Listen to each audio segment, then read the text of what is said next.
Only on 4, a family in San Benito that already lost land when the border fence was built in 2008 is worried about the impact of a new border wall. Well, CBS 4's Michelle Vargas explains why their concern led them to seek legal help.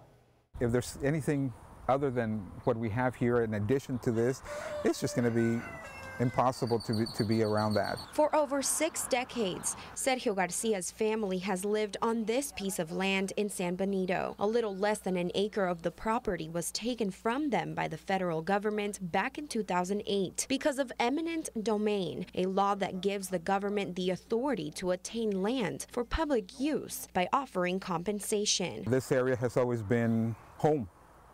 Especially for us kids that grew up here, and never did we envision a monument of this size to separate not only countries but families. Since the Garcias have already lost land at the cost of border security, Sergio sought legal help from the Texas Civil Rights Project in preparation of what could come if the proposed border wall is built in their backyard.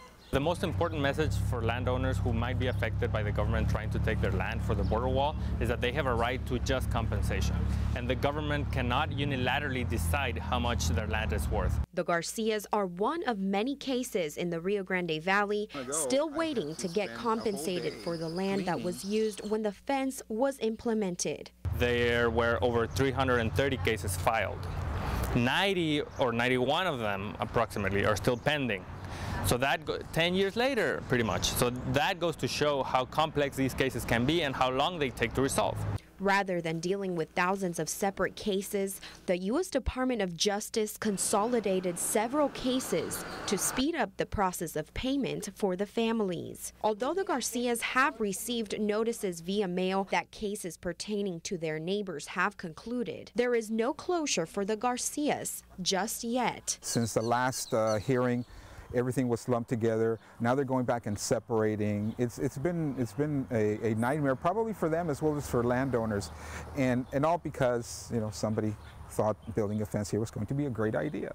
In San Benito, Michelle Vargas, CBS 4 News, and ValleyCentral.com. The Texas Civil Rights Project is offering families legal help at no cost. For more information on its services, visit the website on your screen.